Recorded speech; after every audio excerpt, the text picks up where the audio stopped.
What's going on, Kid Zone leaders? I want to take a couple of minutes and answer a question that some of you have probably asked related to kids in your ministry that are challenges that maybe give you a hard time, that sometimes cause problems or have misbehaving issues.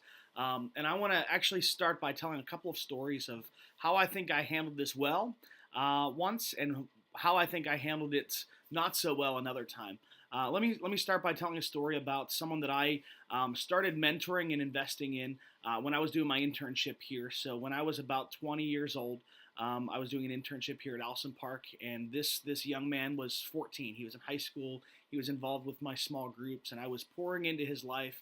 And this guy had a lot of family issues. There were things in his past that were not his fault, and he had a story, and there were reasons that he was struggling with some things. And he made some poor decisions throughout high school and even into his early adult life. Um, and he got in trouble with the law at times. He was involved with some substances and different things like that. And I remember just kind of hanging out with him, investing in him, caring for him. And we reconnected after he graduated high school. I was in my early 20s. He was 19, 20 years old. And we were just chatting and talking. And he was telling me one of the latest stories of how he made some mistakes. He did some dumb things, and he and I got to the point where we were just buddies. We were friends. It wasn't just like small group leader and small group attender, and we were friends. And he said this to me, and I remember after he told me his latest story of the times that he messed up. I said to him, "Hey man, I don't know what to say. I gave up on you a long time ago," and I said it jokingly. Um, but a couple years later, he came back to me and said, "You know what? I remember the time that we were sitting. We were sitting at North Park Clubhouse, and you looked at me, and I told you a story, and you said that you gave up on me, and that crushed me." He said that you were one of the few people that I knew was always there for me and was pushing me and challenging me, and that one simple phrase, it crushed me for years. So I look back on that, and with so much regret. I wish I would have handled that differently. My intention was not um, to have that big of an impact. I just heard him say another story, and it seemed like he didn't care anymore. Um, and I said, "Man, I don't know what to say. I give up." But sometimes those words are very powerful. And in that situation, and he and I are in, we have a good relationship now, and he's gotten married and he has a couple kids, and um, we're close, and I think we've moved past that. But that one simple statement was something that I regret so much, because I thought that there was no hope left for him. I had given up. And I said that jokingly. I still cared for him. I still loved him. I still wanted the best for him. But I didn't think he cared enough to make any changes. So I made that statement, and I regret that. So that was a time that I didn't handle things so well. Let me tell you a story about a time that I think I did handle things well.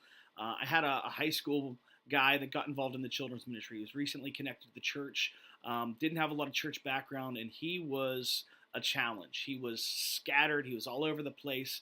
And he came in and wanted to get involved with what was Crosstown at that time, and let him get involved. And he did so many things that were so frustrating to me. He came from a split family, and there were some dynamics there, and a lot of challenging things that he had in his life that were probably steering some of his decisions and leading to some insecurities. And I remember within his first month of helping in Crosstown, he unlocked a bunch of doors when we were in lockdown, and people got in that weren't supposed to get in, and I laid into him every single time. But I never gave up on him. And right now, he's 24 years old. He got involved with Crosstown when he was 15. So 9 years later, he just accepted a position to be a lead pastor. And he was involved with my team all the way through graduating, and he went through our ministry school and got plugged into some different areas of ministry, and now he's serving Jesus and serving in full-time ministry. And it wasn't just me not giving up on him. There were a lot of other people investing in his life and helping him get where he needed to go. So I want to just pause and say, those kids in your ministry, the people under your leadership that are your biggest challenges, sometimes they just need somebody to believe in them. They need somebody to not give up on them. And I was at a conference last week, and one of the speakers was presenting, and he was talking about how people didn't give up on him. And he made this one statement. It's pretty simple. It was, don't give up on someone until you know their story, especially with kids. There's a reason that kids are behaving the way that they're behaving. There's a reason that they're disruptive. There's a reason that they're drawing kids' attention away from you. And it's so important to not just respond to that behavior, but understand, why is a child behaving that way? Is it because they're not getting the love and attention that they need to grow and develop at home, and they need to get it somewhere else, and they're getting it the wrong way? Is it because their minds are in so many different places, and they don't know how to process their emotions? We have kids in our ministry that are not just coming from difficult family situations, broken homes, but we have kids whose parents are in jail. We've had kids who are being raised by grandparents because their parents have done some horrible things, and some kids that have been victims of crimes and things like that. And sometimes their behavior is just them not knowing how to move forward, and they lack so much clarity on what to do, and they need somebody just to take the time to invest in them and to love them and to care for them and help them work through it. So my challenge to you today is, don't give up on any of our kids until you know their story. And I think if you take that advice, once you know their story, you'll be moved to compassion, and just take the time to invest in them, to help them work through things. Because, man, we have a lot of kids that are hurting, and they just need somebody to care for them and to help to bring them through things. Because how much capacity does a 7, 8, 9, 10-year-old have to work through those major problems? When you know some of these kids' stories, it changes your perspective. So be patient with them, care for them, and help them work through this. And definitely don't give up on them until you know their story. And I know once you know their story, you'll have a lot more compassion on them. I shared those stories to be of my personal life, to be candid with you. And I certainly don't do everything right all the time. I have times that I make mistakes, and I have regrets. But please learn from that mistake.